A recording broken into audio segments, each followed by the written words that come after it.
Hello, Titan fans! We are very excited to bring you this special basketball episode. I'm Monica Dianda, and alongside me, I have my co-host, Jason Gareline.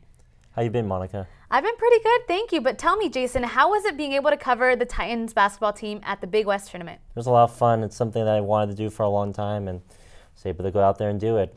And especially about that, I was able to catch the quarterfinal game against Long Beach State. Here's a quick rundown of what happened. The Titans looked to have a successful Big West tournament, but first they would have to get past their rivals, the Long Beach 49ers. The game was tight throughout the first half, with the 49ers taking a 35-31 lead at halftime. However, the Titans would battle back and force the game to come down to the wire, thanks to some solid defense which forced the 49ers to miss 12 of their last 13 shots, and some clutch points. The Titans won 76-74. They would advance to their second straight Big West semifinal. I had a lot of fun covering that Long Beach State game. Oh, I can imagine. The energy in there was crazy. And talking about it, I got to cover the semifinal game, and the energy in there was insane. The determination of the winner came down to the final seconds. Let's check out some of the highlights. Well, it was a rematch of last year's semifinal game, and the Titans were ready to face their familiar rival, the UC Davis Aggies. First half, Jackson Rose steals and turns it up court. Watch him go, and there it is, a quick two. But don't you think twice, the Aggies answered back. Big West Player of the Year, TJ Shorts, finds Colin Russells, and there it is, another basket. Aggies up 19-17. And then AJ John, just check him out, look at it, and money. There's a three-pointer. Titans down 31-25 at the half. And here we go with the second half action. Starting with the Titans, Dwight Ramos finds Khalil Ahmad, and there it is, a teamwork. It goes right in. Titans down 49-46. Couple plays later, and here we go. Ramos with the tip in and gives the Titans a 50-49 lead. Senior Akeem Robertson and sinks a couple free throws. And that does it. Titans win it 55-52, and on to the championship they go. As you Titan fans know it, for the first time in 10 years, our men's basketball team won the championship game. Our reporter Brandy Flores was there to catch all the action and emotions at the Honda Center last week. Let's take a look. The 10-year drought is over for the Cal State Fullerton Titans, and they are back at the Big West Championship Tournament game. They take on UCI tonight, so it is truly the battle of the OC here right in the middle of Honda Center in Anaheim, California. Now UCI, this is their second consecutive year coming back to the championship game, so they're definitely looking for some production from last year. And Cal State Fullerton has done nothing but fight and prove their resilience and grit during this entire tournament. Truly the underdogs. We'll see if they have what it takes tonight.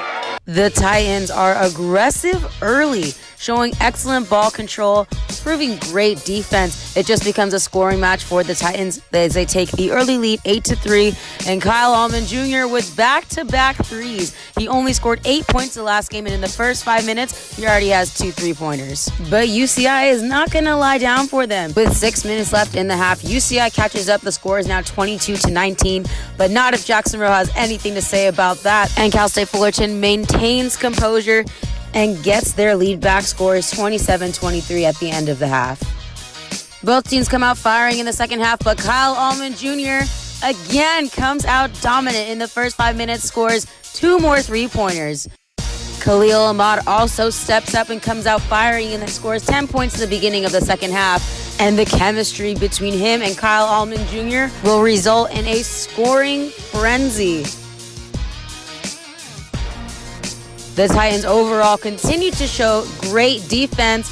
And again, with that communication, slam dunk for Kyle Allman Jr. The Titans are just firing left and right at this point. It's just a series of long distance calls to Khalil Ahmad. They pull away and win the championship game 71-55. The Cal State Fullerton Titans are going back to the NCAA tournament, and Kyle Allman Jr. was awarded MVP of the tournament. Here's what he had to say after this emotional win. How are you feeling right now? You're a Big West champion. It's unreal. I can't put it in words. I got all the support around me, and it's unreal right now. What's next? How are you guys going to start up in the NCAA? Go as far as we can. MVP! Go as far as we can. MVP! Go as far as we can, man. Great game. You had an awesome game. Great composure the whole time. How do you feel about your teammates backing up every single player? I'm confident in them just like they're confident in me. So confidence goes a long way. All the credit goes to the players and our staff. I can't tell you how excited I am for them and how validated I think we feel at this point based on this accomplishment. Definitely, and now you guys stayed aggressive the whole time, but still maintain composure. Is that something that you were talking about in the huddles? Yeah, it was. I talked about pace. And I think we picked the best game to be our best in a lot of areas, but particularly with their pace. Kyle and Khalil, I mean, what can you say? When we share the ball and don't turn it over, we're pretty good. So Jason, looking at Friday's matchup, what are some of the keys for the Titans to be able to have success against Purdue? Well, number one, they're going to have to play good defense. This Purdue team is known for their inside game in the paint. They have 2 7-footers, and they're a very good three-point shooting team. So defending the perimeter and forcing some shots inside for some blocks might be a good idea for the Titans. Number two is, since those 7-footers are such a big factor in the game, you got to get them in foul trouble. Get 2 fouls on them within the first 5 minutes of the game, and you might be able to score a little bit more inside throughout the first half. And number three is the Titans cannot rely on their outside shot. They have not been the strongest shooting team outside of the paint, and that's going to show if they continuously take threes. So if they drive in, get the easy layups, and maybe shoot some mid-jumpers, they might have a chance. Well, it looks like they'll have to work quite hard for that. But overall, just tell me a little bit about what were the overall successes that came with the team this year? What were some of their biggest accomplishments that they can take and move forward? Guys like Kyle Allman Jr., Khalil Ahmad, these guys were great scorers, and they played a big part in all the Fullerton victories. But on the defensive end, you have guys like Hakeem Robertson, Josh Pitts, who came in clutch when the team needed them, and, well, that's why the Titans have a very strong interior defense. The men's basketball team will travel to Detroit to take on the number 2 seed Purdue on Friday the 16th. And in fact, I'll be there to cover the game, so make sure to check out our social media page for the latest updates. On behalf of our Titan sports teams, I'm Monica Deanda. And I'm Jason Gerline. And make sure to keep those tufts up, and we will see you next time.